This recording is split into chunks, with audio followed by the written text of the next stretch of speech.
اصلاح کرم سے کر دے۔ الحمدللہ رب العالمین والصلاة والسلام علی سید المرسلین اما بعد فاعوذ باللہ من الشیطان الرجیم بسم اللہ الرحمن الرحیم الصلاة والسلام علیک یا رسول اللہ وعلی آلک واصحابک یا حبیب اللہ الصلاة والسلام علیک یا نبی اللہ وَعَلَىٰ آلِكَ وَأَصْحَابِكَ يَا نور اللہ۔ درود پاک پڑھنے کے بے شمار فضائل و برکات ہیں۔ کعبے کے بدر الدجا، طیبہ کے شمس الضحیٰ، دافع جملہ بلا، شافع یوم جزا۔ صلی اللہ تعالیٰ علیہ وسلم کی ذات، ہمارے آقا کی ذات وہ ہے کہ جن پر درود پاک پڑھنا کب کب کیسے کیسے اور کہاں کہاں کام آتا ہے۔ جتنی حدیثیں پڑھیں، جتنے واقعات پڑھیں، عقل بھی حیران ہو جاتی ہے، ایمان بھی تازہ ہو جاتا ہے۔ اللہ کے حبیب علیہ الصلوۃ والسلام کتنی پیاری فضیلت ہمیں خود عطا فرماتے ہیں۔ میرے آقا فرماتے ہیں کہ جو کوئی شخص، حدیث پاک کا مضمون ہے کہ جو کوئی شخص مجھ پر روزانہ 50 مرتبہ درود پاک پڑھے گا، کل بروز قیامت میں اس سے مصافحہ کروں گا۔ آج دنیا میں کچھ لوگ بڑے اچھے لگتے ہیں اور ان سے ملنے کو جی بڑا چاہتا ہے، مشہور لوگوں سے ملنے کو جی چاہتا ہے، مگر بتاؤ قیامت کے دن کون سی ہستی ہوگی جس سے سب کو ملنے کا جی چاہے گا؟ نبی پاک کے سوا تو کوئی نہیں ہے نا۔ آقا ہی نے کام آنا ہے، انہوں نے ہی شفاعت کرنی ہے، انہوں نے ہی پیاسوں کو اپنے ہاتھوں سے جام کوثر پلانا ہے، انہوں نے ہی پل صراط سے پار لگانا ہے۔ اعلیٰ حضرت کہتے ہیں نا کہ مشکلیں بڑی ہیں، مگر ہر جگہ سرور کائنات علیہ الصلوۃ والسلام نے کس طرح کام آنا ہے۔ فرماتے پیاس بڑی ہوگی مگر ٹھنڈا ٹھنڈا، میٹھا میٹھا پیتے ہم ہیں، پلاتے یہ ہیں۔ وہاں نامہ اعمال کھلیں گے اور ہم گناہ گاروں کے عیب بھی کھلیں گے، مگر رنگے بے رنگوں کا پردہ دامن ڈھک کے چھپاتے یہ ہیں۔ پلڑے اعمال نامے تولے جائیں گے، ہمیں پتہ ہے ہمارے گناہ زیادہ ہیں، مگر امید کیا ہے؟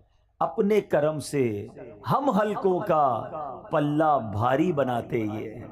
پل صراط سے گزرنا ہے، واقعی بڑا مشکل ہے، مگر سلم سلم کی ڈھارس سے پل سے پار چلاتے یہ ہیں۔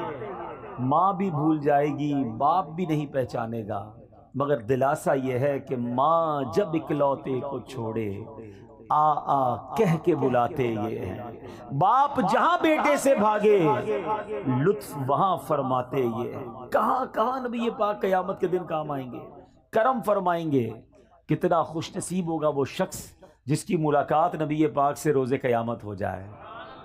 اب غور کیجئے، اس دن کی ملاقات کا جو انٹری پاس ہے نا، اب ہزاروں لوگ ہوں اور ایک بندے سے ملنا چاہیں تو بڑا مشکل ہے، لیکن جہاں اربوں خربوں مسلمان اور غیر سارے لوگ ہوں گے نا قیامت کے دن، اربوں خربوں لوگ نبی پاک سے ملنا چاہیں گے تو کیسے مل سکیں گے؟ وہی مل سکے گا جو نبی پاک جسے اجازت دیں گے نا، صلی اللہ تعالیٰ علیہ وسلم۔ آقا فرماتے ہیں جس کا مضمون ہے جو مجھ پر روزانہ 50 مرتبہ درود پاک پڑھے گا، بروز قیامت میں اس سے مصافحہ کروں گا۔ اب بھی فضول باتیں کریں، اب بھی ادھر ادھر کے گپ شپ میں گھنٹوں گزار دیں اور درود پاک نہ پڑھیں، یہ کتنی بڑی محرومی ہے۔ آئیے نیت کریں انشاءاللہ کہ روزانہ کثرت کے ساتھ درود پاک پڑھیں گے۔ آئیے مل کر بآواز بلند درود پاک پڑھ لیں۔ صلو علی الحبیب صلی اللہ تعالی علی محمد صلی اللہ علیہ وسلم۔ شادی میں محفل کرنا، نعت خوانی کرنا، قرآن خوانی کرنا بہت اچھی بات ہے، بڑا اچھا طریقہ ہے، لیکن اس کو فارمیلٹی نہ بنا دیا جائے کہ جناب ہمارے پہلے 4 فنکشن ہوتے تھے، اب 5 ہوں گے۔ ایک جو ہے وہ نعت خوانی ہو جائے گی جس میں اللہ رسول کی باتیں ہو جائیں گی، باقی سارے وہ کام بھی ہوں گے جو اللہ کو ناراض کرنے والے ہیں۔ یہ نہیں کرنا چاہیے۔ آپ ذرا خود سوچیں، شادی نعمت کتنی بڑی ہے، اور بیسیکلی شادی ہے کیا؟ شادی 2 نئے خاندان مل رہے ہیں، ایک نئی زندگی شروع ہو رہی ہے، ایک نئی بنیاد، ایک نئی عمارت بنائی جا رہی ہے۔ دنیا کا دستور ہے آپ کے علاقے میں کوئی عمارت بنے، سریا کمزور ڈال دیں، سیمنٹ بیکار ڈال دیں، کانکریٹ ڈالیں ہی نہ، بنیاد کمزور کر دیں، پھر عمارت بڑی اچھی بنا لیں، اس پہ پینٹ بھی اچھا کر دیں، کھڑکیاں بھی اچھی لگائیں، ٹائلیں بھی اچھی لگائیں، تو لوگ کیا کہیں گے؟ یہ بے وقوفی کر رہا ہے. پہلے بنیاد مضبوط کرتا، پھر اوپر خرچہ کرتا، اور تھوڑے عرصے بعد وہ عمارت دھڑام سے گر جاتی ہے. ہم نے کئی شادیوں کے بعد گھر برباد ہوتے دیکھے ہیں. ہم نے کئی بچیوں کو واپس گھر آتے دیکھا ہے.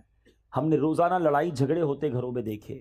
لوگ آ کر بتاتے ہیں کہ بڑی دھوم دھام سے کروڑوں لاکھوں روپے خرچ کر کے شادی کی، مگر آج بچے اپنے گھر میں خوش نہیں ہیں، اولاد نہیں ہو رہی ہے، بڑی بڑی نا اتفاقی ہے. اپنے دل پر ہاتھ رکھیے. میں آپ سب سے پوچھتا ہوں، افسوس یہ ہے، اتنی بڑی نعمت، اتنی بڑی خوشی، اس خوشی کا اندازہ اس سے پوچھئے کہ جس ماں باپ کے گھر میں بچیاں بیٹھی ہیں اور شادی نہیں ہو رہی ہے، جوان بیٹے ہیں مگر رشتے نہیں مل رہے، جیسے چاہیے ویسا رشتہ نہیں ہو رہا. یہ کتنی بڑی نعمت ہے. ان ماں باپ سے پوچھو، ان لڑکوں، ان بچوں اور بچیوں سے پوچھیں جو تمنا لیے بیٹھے شادی ہو مگر نہیں ہو رہی ہے. اس کا مطلب کیا ہوا کہ جس کی شادی ہو رہی ہے وہ بہت بڑا خوش نصیب ہے. جس گھر میں یہ شادی ہو رہی ہے وہ بڑے خوش نصیب ہے کہ اللہ نے اتنی بڑی نعمت دی. مگر عجب کہانی یہ ہے کہ وہ گھر جس میں سارا سال ڈانس نہیں ہوا تھا، جس میں پوری زندگی میں کبھی ناچ گانے، ڈھول تباشے، جوئے، بے حیائی کے کام نہیں ہوتے تھے، سارے گھر والے نمازی بھی ہوتے تھے، مگر ان کے گھر میں بھی وہ ہو رہا ہے کہ سر شرم سے جھک جاتا. اور ان کو بندہ کہے کہ حضرت یہ کیا ہو رہا ہے، یہ آپ اپنے گھر میں کیا کر رہے ہیں؟ تو جواب یہ ملتا ہے، کیا کریں، بچوں کی خوشی کے لیے کرنا پڑتا ہے. مجھے بتائیے نا، بچوں کی خوشی کے لیے کیا اللہ کو ناراض کیا جاتا ہے؟ ایک نیا خاندان آپ بنانے جا رہے ہیں اور اس کی بنیاد میں گناہ، حرام، اللہ کی ناراضی ڈالو گے تو کیا پھر آپ ایکسپیکٹ کریں گے؟ کیا ملے گا آپ کو؟ کیا رب کی رحمت نازل ہوگی؟ کیا گھر میں خوشیاں آئیں گی؟ اصل میں ہم پتہ ہے غلطی کیا کر رہے ہیں؟ ہم چند رشتہ دار، چند دوستوں کو راضی کرنے کے لیے اپنا مستقبل برباد کر رہے ہوتے ہیں کہ یار یہ کیا کہیں گے، یہ رسم بھی نہیں کی، یہ والا فنکشن بھی نہیں کیا، اتنے پیسے والے لوگ ہیں پھر بھی یہ کام نہیں کیا. نہیں میرے بیچے اسلامی بھائیوں، پیسہ اللہ نے اس لیے نہیں دیا کہ اسی پیسے سے اللہ کو ناراض کیا جائے. میں ایک صاحب سے ملا، بڑے کمال کی شخصیت ہے، بہت پیسہ اللہ نے دیا ہے.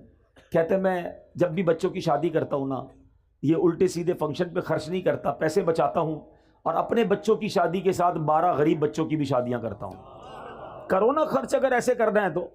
ضروری ہے کہ پیسہ دکھانے کے لیے اتنا پیسہ لٹایا جائے کہ پورے گاؤں میں نام بھی تو ہونا چاہیے نا کہ ہمارے گاؤں کی سب سے بڑی شادی تھی، فلاں قسم کی گاڑیاں آئیں، فلاں کتنے قسم کے کھانے تھے. ٹھیک ہے ہر کام ناجائز نہیں ہوتا، لیکن مجھے بتائیے کتنے ناجائز کام کرتے ہیں؟ نہ کریں ایسا. میں تمام نوجوانوں کو یہ درس دیتا ہوں، آپ اسٹینڈ لیا کرو. آپ نے اپنی بیوی کے ساتھ، اپنی فیملی کے ساتھ وقت گزارنا ہے. آپ کہو کہ نہیں جناب میری شادی میں حرام نہیں ہوگا کیونکہ بعد میں پریشان میں نے ہونا ہے، اگر اللہ ہی ناراض ہو گیا تو میری اگلی نسلوں میں کیا ہوگا؟ ہم خود نوجوان اسٹینڈ لیں. ماں باپ بعض اوقات مجبور ہو جاتے ہیں کہ کیا کریں، جوان بیٹا مانتا نہیں ہے، بیٹی لڑتی ہے کہ مجھے یہ سارے کام کرنے ہیں. نہیں میرے بیٹھے اسلامی بھائیو، یہ لاجیکلی بھی ٹھیک نہیں ہے. میں آپ سے سوال پوچھتا ہوں، آپ کو کوئی شخص آئے اور آپ کے گھر میں بڑا سا تحفہ دے کر جائے، یا آپ قرضے میں ہو اور وہ کہے میں تمہارا قرضہ ادا کر دیتا ہوں، یا آپ کو نوکری چاہیے وہ آپ کو نوکری دلا دے، بتاؤ اس بندے کو ناراض کرو گے؟ یار اتنی مصیبت میں مجھے کام آیا، قرضہ دلا دیا، نوکری چاہیے تھی نوکری دلا دی، اتنا خوبصورت تحفہ مجھے دیا. دنیا میں جو ہمارے ساتھ احسان کرتا ہے ہم اس کو خوش کرتے ہیں. اور عجب کہانی یہ ہے کہ رب ہم پر اتنا بڑا احسان کرتا ہے اور ہم رب کو ناراض کرتے ہیں.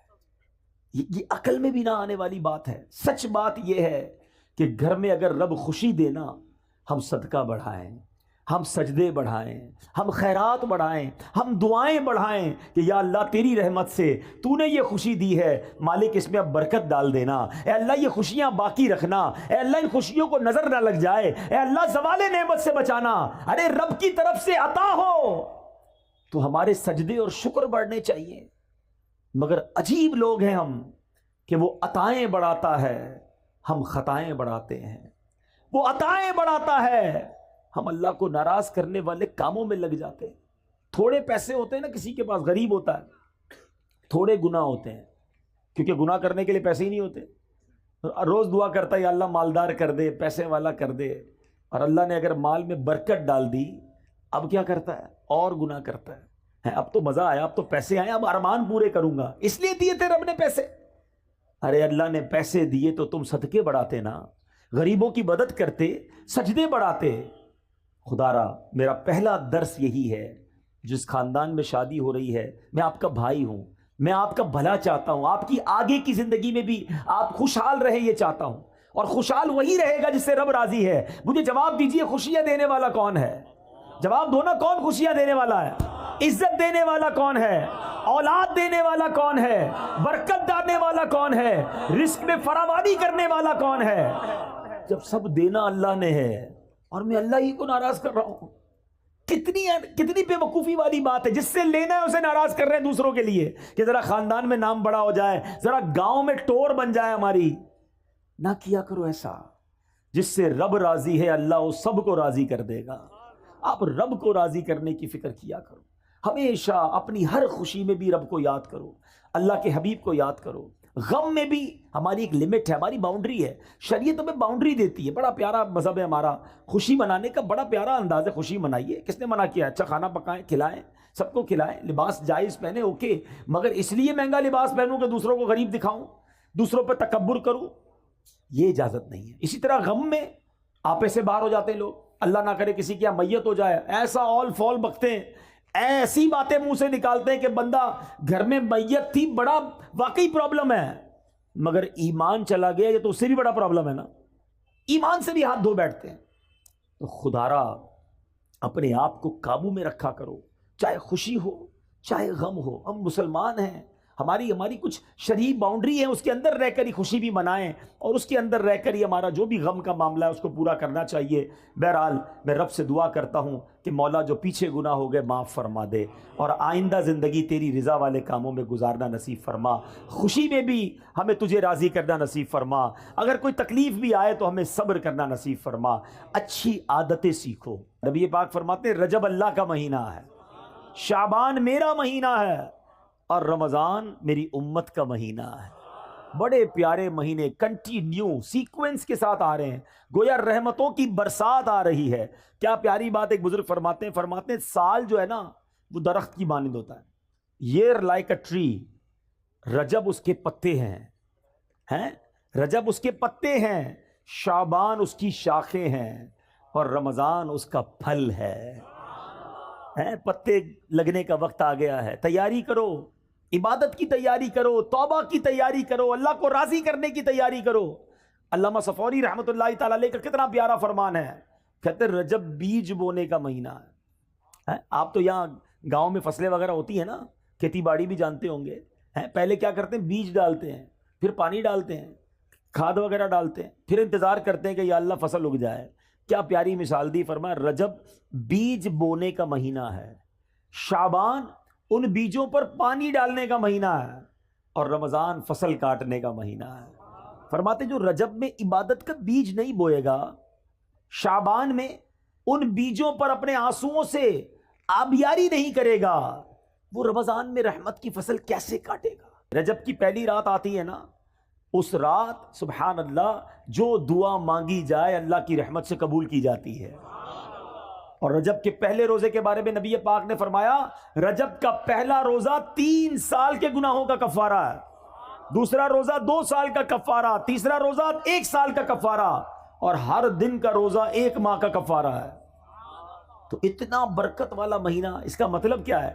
عبادت کے لیے تیار ہو جائیں، نفلی روزوں کے لیے تیار ہو جائیں، نمازوں میں سستی ہے تو اس کو دور کریں۔ اور یہ جو مہینہ گزر رہا ہے، اللہ اکبر، اس مہینے میں کتنی مبارک ہستی، خلیفہ اول امیر المومنین سبحان اللہ حضرت ابوبکر صدیق رضی اللہ تعالیٰ عنہ کی نسبت اس مہینے کو ہے۔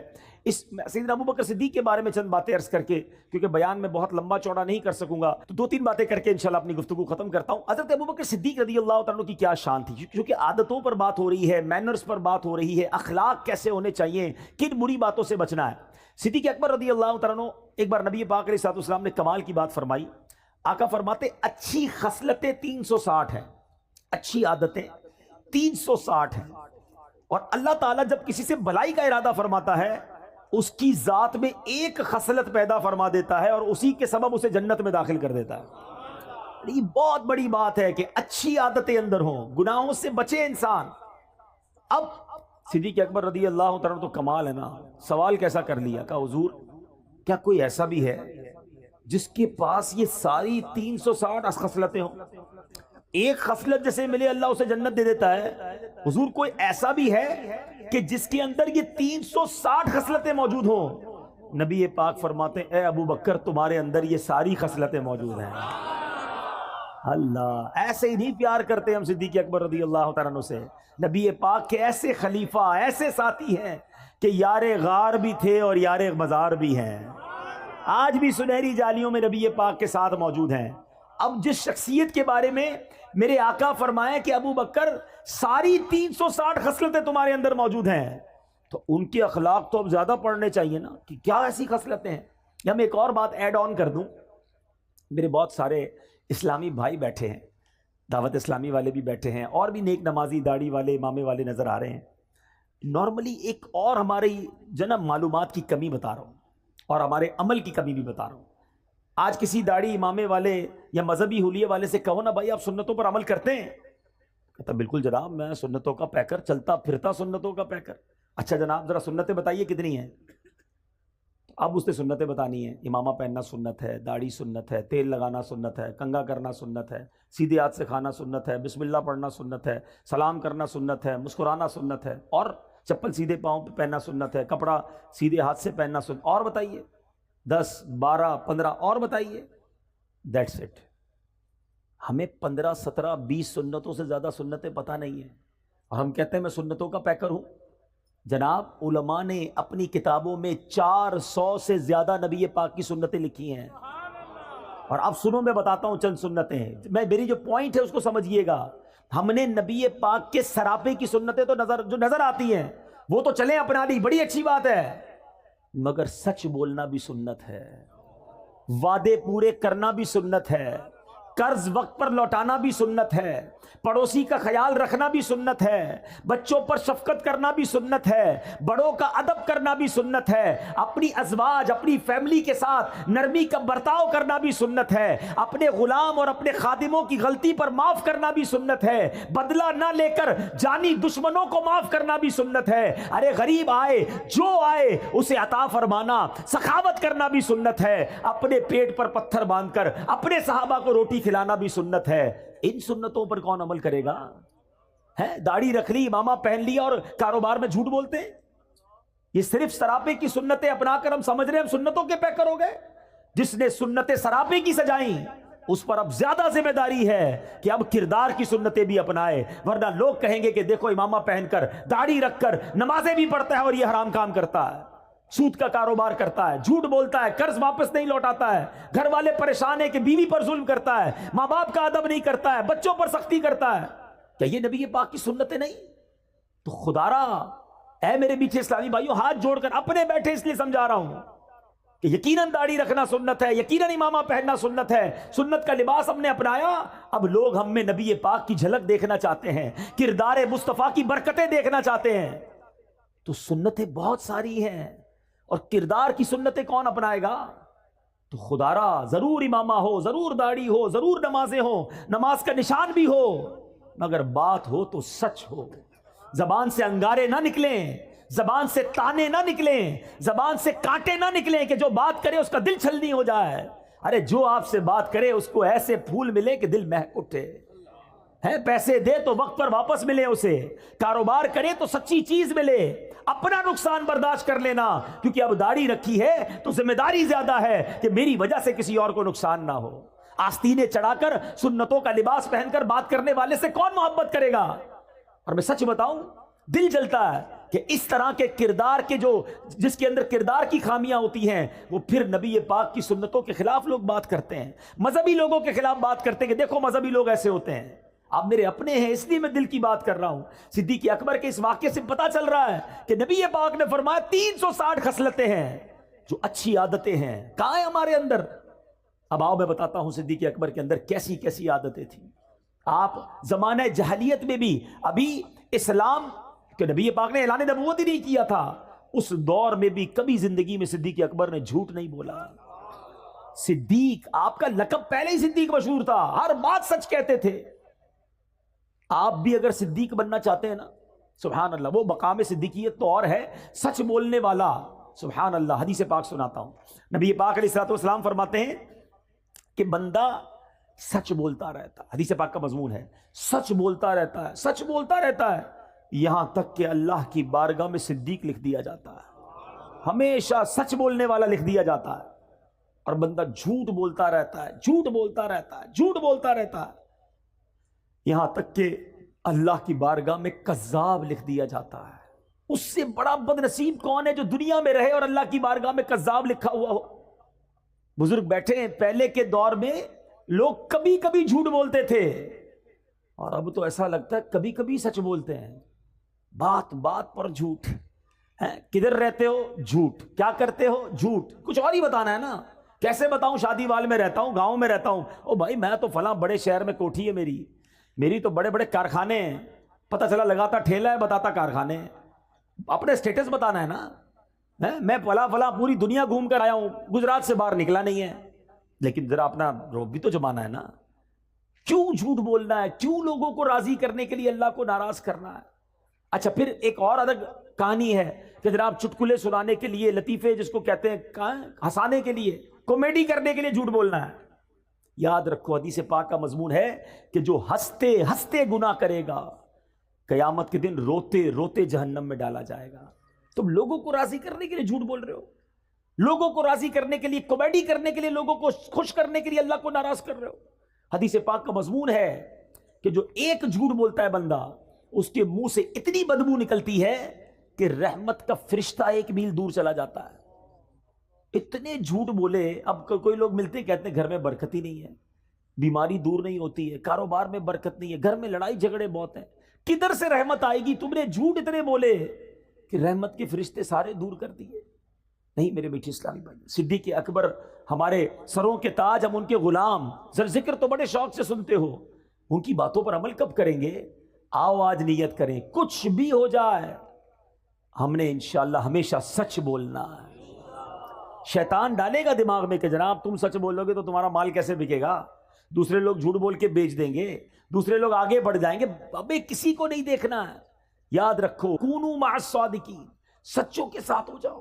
آپ سچے ہو جائیں انشاءاللہ رب کی رحمت آپ کے ساتھ ہو جائے گی. سچ بولنے سے کام بند نہیں ہوگا, اللہ اور عطا فرمائے گا, غیب کے خزانوں سے عطا فرمائے گا.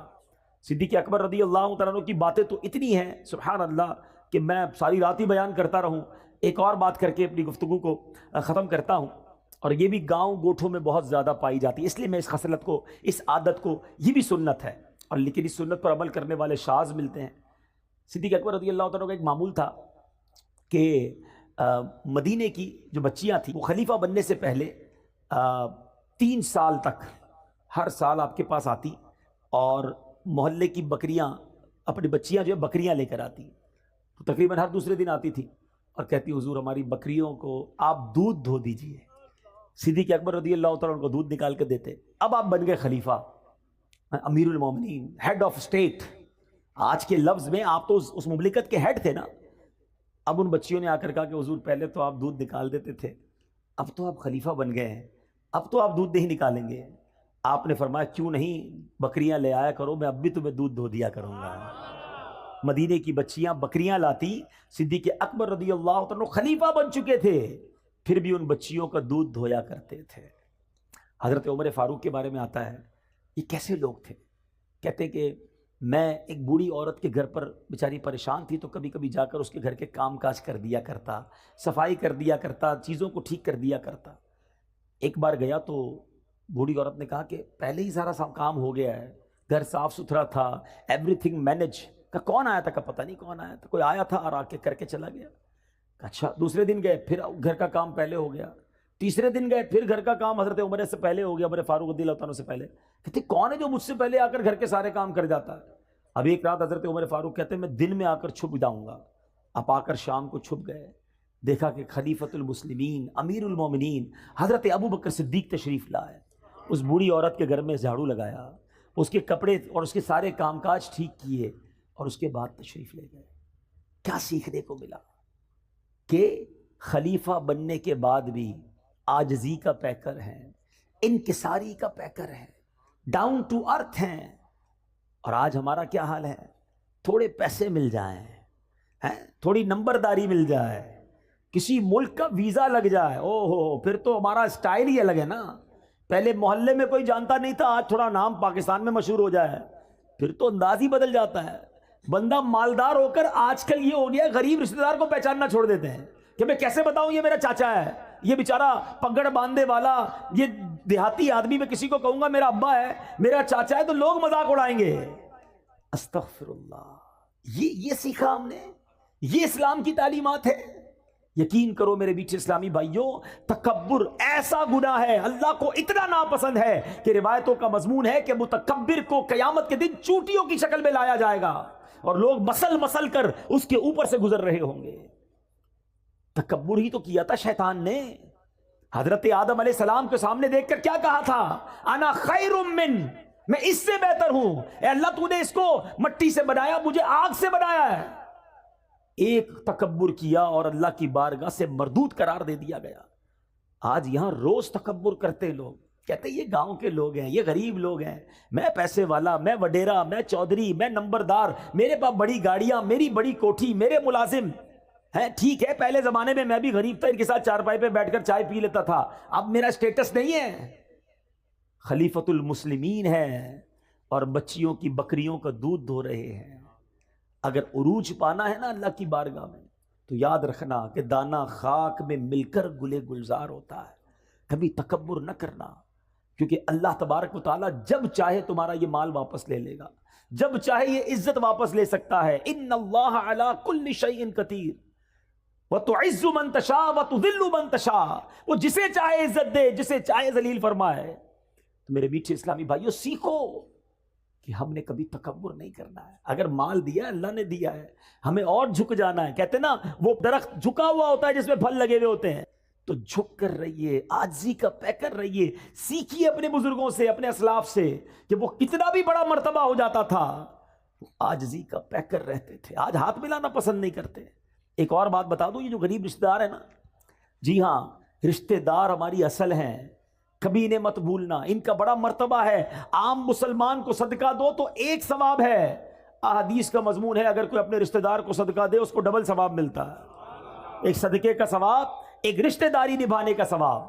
لیکن دنیا کے ساتھ بڑے اچھے رشتہ داروں کو بھولے ہوئے ہیں. اور ایک اور بات بتا دوں، بے شک انٹرنیٹ پر 5000 دوست بن گئے ہیں، کئی گروپس کے فالوورز بن گئے ہیں، آپ کے بہت سارے لائکس بڑھ گئے ہیں، سارا دن انہی کے ساتھ لگے ہوئے ہیں. نہ ماں کے لیے ٹائم، نہ والد کے لیے ٹائم، نہ رشتہ دار، نہ چاچا، نہ ماموں ہیں.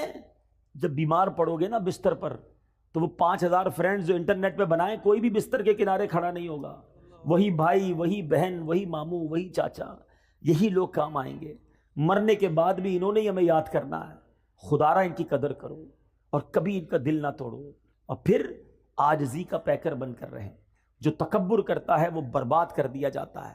آخری حدیث سنا دیتا ہوں کہ کتنی بری بلا ہے تکبر، کہ جس کے دل میں رائی کے دانے کے برابر تکبر ہوگا. نبی پاک فرماتے ہیں جس کا مضمون ہے رائے کا دانہ ہوتا کتنا ہے، اتنا سا. سمجھایا کیسے پیارے انداز، اتنا بھی تکبر ہوگا وہ جنت میں داخل نہیں ہوگا. جنت میں جانا ہے نا تو دل کو تکبر سے پاک کر لیں. ہمیشہ سب کو عزت دیں، سب کو پیار دیں. بلکہ میں آپ کو ایک مشورہ دیتا ہوں، جب آپ دیکھیں نا کوئی بیچارہ غریب سے کپڑوں میں ہے یا ایسا ہے جس کو لگتا ہے یہ بہت بیچارہ پریشان ہے، اس کو کوئی عزت نہیں دے رہا ہوگا، آگے بڑھ کے آپ اسے سینے لگا لیا کرو. یقین کرو اتنا اس کو بھی مزہ آئے گا اور آپ کو بھی مزہ آئے گا. اس کی آنکھوں میں چمک آ جائے گی. بعض اوقات تو رو پڑتا ہے سامنے والا کہ شاید کئی مہینے ہو گئے کسی نے سینے نہیں لگایا تھا، کسی نے پیٹ نہیں تھپکی، کسی نے طبیعت نہیں پوچھی. طبیعت پہ نہیں پوچھتے. غریبوں کا خیال رکھے. یہ جو بعض اوقات یہ ٹھیلے پہ لوگ بیچ رہے ہوتے ہیں نا، کوئی چنے بیچ رہا ہوتا ہے، کوئی بیچارہ بھٹا بیچ رہا ہوتا ہے، جو چھوٹی چھوٹی چیزیں بیچتے ہیں. اللہ نے اگر آپ کو دیا ہے نا، یہ اچھے لوگ ہیں، یہ مانگ نہیں رہے، یہ مزدوری کر کے پھل بیچ کر کام کر رہے ہیں. کبھی آپ دیکھیں کوئی سفید داڑھی والا، یار میرے والد کی جگہ ہے، کوئی بڑا بزرگ، کوئی ایسا شخص آپ کو بڑا نظر آئے نا، اپنی گاڑی اپنی اسکوٹر روکیں، اس سے تھوڑے چنے خرید لیں. آپ کو نہیں چاہیے نا، کوئی بات نہیں، اگلے اسٹاپ پہ کوئی اور بیچارہ غریب نظر آئے گا، اس کو دے دیجیے گا. ہو سکتا ہے یہ اسی 50-100 روپے کے انتظار میں بیٹھا ہے کہ یار 100 روپے کی کمائی اور ہو جائے تو اپنا ٹھیلا بند کروں، گھر جاؤں بچوں کے پاس. وہ 100 روپے آپ اس کا کام کروا دو. یار اللہ دیکھ رہا ہے. جس کو اللہ نے نوازا ہے دل جیتو، ان لوگوں کی دعائیں لو. مگر آج ان ٹھیلے والوں کو بھی لوگ گالیاں دے رہے ہوتے ہیں. غریب ہے نا، کر تو کچھ نہیں سکتا ہے. غریب بیچارہ کوئی سگنل پہ آ گیا، اس کو برا بھلا کہہ کے چلے جائیں گے. اس طرح نہ کیا کریں. کبھی بھی کسی کی ہائے نہ لیں، دعائیں لیں. آپ کو لوگ دعائیں دیں گے، آپ ترقی کریں گے، آپ کی مشکلیں آسان ہو جائیں گی. تو بہرحال آج اس مختصر سے بیان میں، ورنہ باتیں تو بہت ساری ہیں. صدیق اکبر رضی اللہ تعالیٰ عنہ کو اللہ نے کیسی خصلتوں سے، کیسی عادتوں سے نوازا تھا. اور سب سے بڑی عادت، سب سے بڑی خصلت، بلکہ آپ کی زندگی کا اگر میں کہوں سینٹرل پوائنٹ کیا تھا، وہ نبی پاک پر ایسے فدا تھے، ایسے عاشق تھے. اگر سیکھنا ہو عشق رسول کسے کہتے ہیں، نبی پاک پر اپنا سب کچھ فدا کیسے کرتے ہیں، تو وہ صدیق اکبر رضی اللہ تعالیٰ عنہ سے سیکھنے کو ملتا ہے. اللہ ان کے صدقے ہمیں بھی عاشق رسول بنا دے. نبی پاک پر اپنا تن من دھن سب قربان کرنے کا جذبہ عطا فرمائے. الحمدللہ دعوت اسلامی کے مدنی ماحول میں ایسی پیاری باتیں سیکھی اور سکھائی جاتی ہیں. آپ بھی اس مدنی ماحول سے وابستہ رہیے، اجتماعات میں آتے رہیے، مدنی قافلوں میں سفر کیجئے. انشاءاللہ ہمارے اندر بھی عاجزی آ جائے گی، ہم بھی سچے ہو جائیں گے، ہم بھی کردار کی سنتوں پر عمل کرنے والے بن جائیں گے. آمین بجاہ النبی الامین صلی اللہ تعالیٰ علیہ وسلم. میرے اعمال کی اصلاح کرم سے